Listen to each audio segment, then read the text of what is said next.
All right, all right, all right. Dana, double trucking here. Hello. Woo, we got to talk about this week.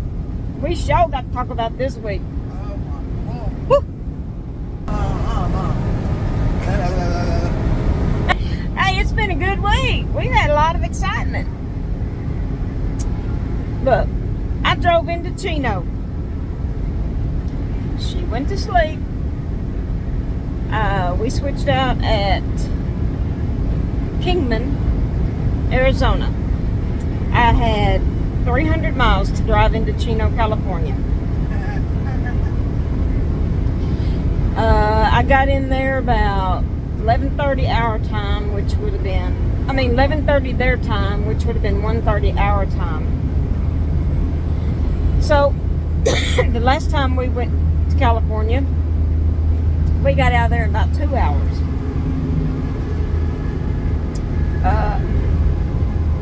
That was at Rialto. So I thought, okay, so we'll probably be here 2 or 3 hours. So I pulled in there and unhooked the trailer, did my check-in on the app. Sure enough, it was trip not ready. I thought, okay, it's going to be 2 or 3 hours. I'm not even going to be in a hurry. So I pull over there where we normally take Trace to walk. He got his ball out, took him out. I ain't even gonna be in no kind of hurry. So he went out, and we walked, and he played with his ball, and I said, okay. He was all wanting some water and everything. So I took him to the truck, and I thought, okay, I'm gonna just walk in here and check in, make sure they have us checked in. Told her that I was truck number whatever, dedicated back to 644. She goes, okay, hang on a minute. So she walked away, and I stood there, and she came back, and she said, you can check back in now. So I said, oh, okay. So I stood there, and I checked back in, and she was watching me, so I didn't know why she wanted, she didn't say I had a load ready or anything. I checked back in. If our load wasn't ready, and we were not there an hour, whoop, whoop, record time. Boy, if I didn't run back out to the truck and go over there and hook that trailer up, and I was gone. I was back past Barstow, wasn't I, when you woke up? I woke up and I'm like, what is she driving? I look and it's about 3 o'clock our time, and I come out of the sleeping car and I said, baby, I said, why are you still driving? What'd you say? I said, oh, this traffic's been terrible. I said, I'm still trying to get there. And I looked around and I said, we're going the wrong way.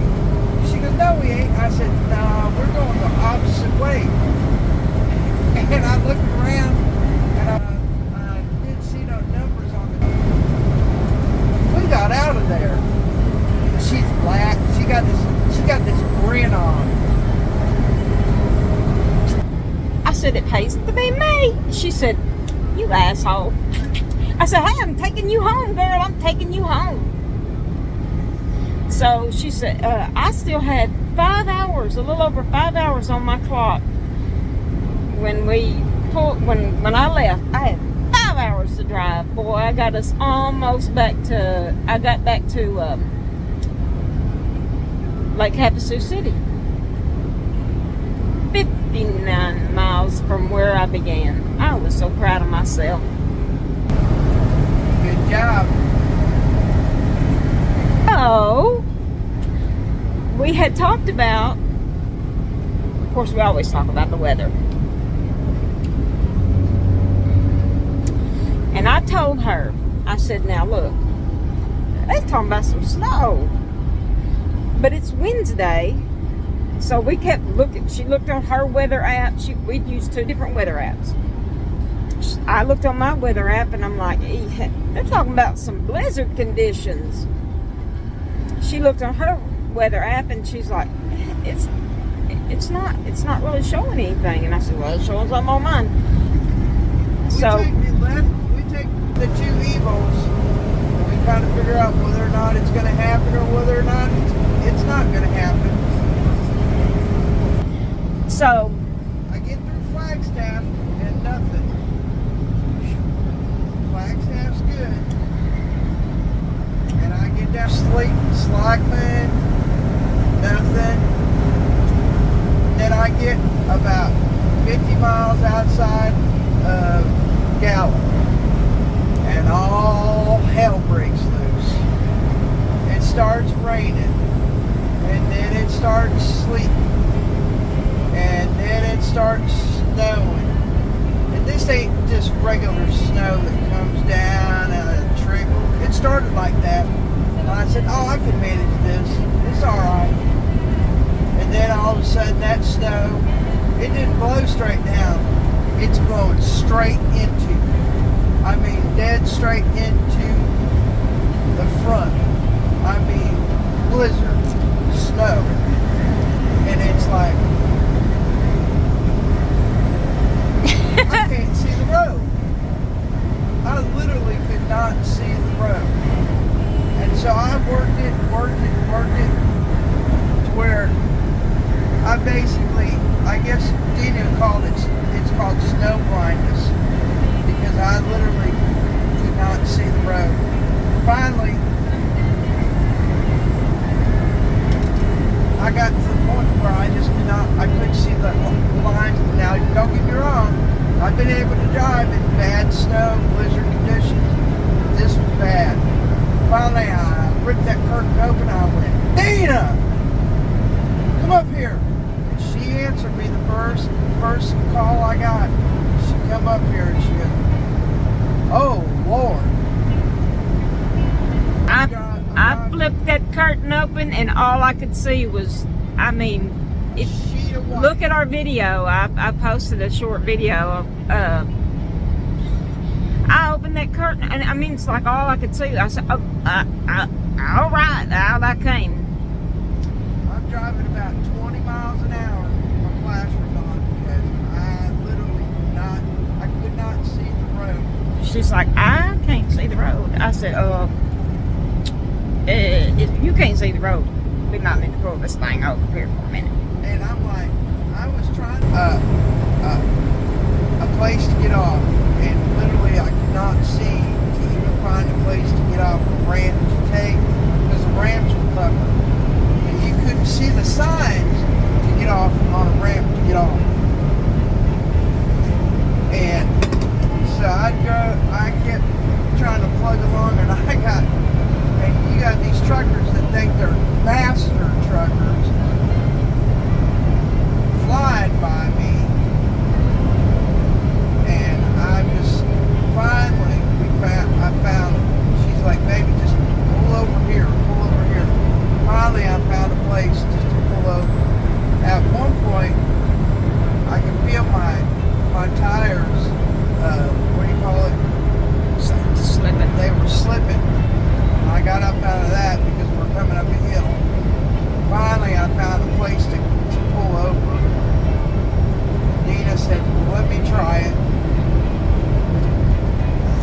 So I said, okay, we hadn't got, like, there was no stopping because we couldn't find a ramp. We were in the middle of, there were no ramps. Yeah, we had to get out of the We couldn't, too dangerous to stop on the shoulder. But she could not see to keep going. I said, stop right here, get out of the seat. Just get up. And so I said, my eyes are not tired, so I hopefully could see. And I had looked at the radar and I knew that, I said, you are almost out of this. But I mean, it was snowing so freaking hard until it quit. And then it was like, it just quit. I probably didn't drive, I don't know, maybe 20 miles to get her out of it. But I said, just get out the seat. Yeah, I mean, there was no other answer to that one. But there's your reason right there why teaming is a good thing, because that was that was our excitement for the week. So we got out of it, and I asked her, "You good?" She said, "Yeah, I'm good. I'm good. I just could not see." I said, "Well, I would call that snow blindness, or like a snow hypnosis or something, because you do get to the point where all you can focus on is the snow coming right at you. You couldn't see the lines. There at one point, even when I first started, it was coming so hard that it was like, ooh, I could see where if you drove an hour in this, you would lose it. But anyway, we just trucking right along. I went right on back to bed, and by then I'd done had me a little bit of a nap, and that adrenaline was going, and so I laid back there and tossed and turned and fought Trace for the bed, and he's stretching, and like, I thought you were up, and they gave me the bed. I said, "No, yeah, I didn't give you the bed, but I did not give you the bed." And so we're almost into Kansas City now. It's been a good week. Thursday night getting home. Golly. 3 days, 3.5 days. Half day. I could do that every week. Yeah. Rough way to go to have a good weekend. Didn't hurt me none. Huh? Didn't bother me none. How you doing? It didn't bother me none. What didn't bother you none? A rough way to go. Well, Hey, I figure if I die, it's my time to go. yeah. I just want to be asleep if something happens. I just want to wake up dead. I don't want to. I don't want to. Yeah, that's kind of oxymoron. You don't want to wake up dead. I just You want ain't to. gonna wake up. I just want to wake up and be dead. I just don't want to know I'm dying. Like, I don't want to be the driver and know, okay, I'm dying right now. I'd be all right if I'm in sleeper and just wake up dead. Yeah, well, I don't want to die. I'm in this truck plowing off the side of a mountain or a hill. Well, I'd be all right with that if I'm in the sleeper. And then that way I'd be just woke up dead. But I don't want to be in the, like that woman that was hanging off that bridge. Oh, my God, no, I would, no, no. She lived. Oh my God, I bet you she don't climb in another truck ever. I wouldn't. Oh my God, no. Well, would. Like you said, if it hadn't been for us being team drivers, being able to cover each other and give a little support to get through stuff, you know, Yeah. I really tried as long as I could to get through that, and just went to a point where I couldn't do it any longer. I needed.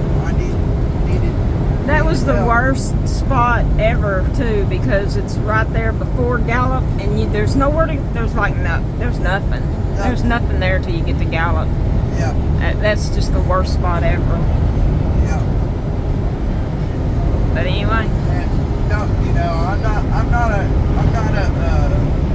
what do they call it, a fair weather driver, and I've drove in some pretty bad stuff when we drove up in the mountains, you know, but never have I had snow come at me like that, where it just yeah, right at you, where you just can't see. yep. I don't know if there's a way to kind of react that or what, but golly. Man, I don't know how those other drivers was. We were driving 20 miles an hour, and they was coming by us 45, 50 miles an hour. Yeah, I don't know how they thought they were seeing well enough to do that. It shows in the video. There's people. There was guys past me, and this is where the asshole driver is. There's guys past me laying on their horns because they thought I was going too slow.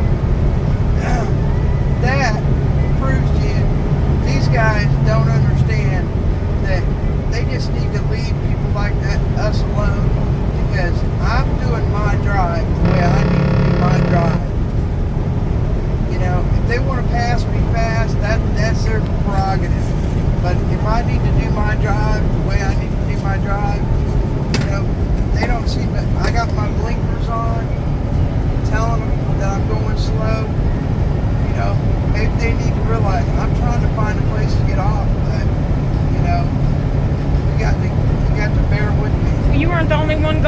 slow though. No. You know, it was just, you know, everybody else going slow too with flashers on, and then them blowing through here like that, and then lay the horn down on you when you're already stressed the hell out. Yep. And then that just unnerves you too. That just caught, you know, they'll be, one of these days, they'll be down the road because they're going too fast for road conditions, and we'll find them jackknife in the middle of the road. Yep. Seen it a bunch of times. Because they just think they're master truckers, not professional truckers. You know, I got enough sense that, you know, if I need help, I'm going to get it. Yeah. Anyway, that's our excitement for the week. And I'm going to sign off here. And we're going to just head on in here and drop this trailer and go home for the weekend. We got company coming. We'll have a good weekend. So we will check y'all later. Double Trucking. Running up and down the road for FedEx Ground and Double S Transport. Hit the comments. Throw us something in there so we know you're subscribing, that you like what we got. Like it. Share it. We appreciate y'all. Go watch the video of the snow. It'll show you just exactly what we're talking about. It's good. We'll talk to y'all later. Yeah.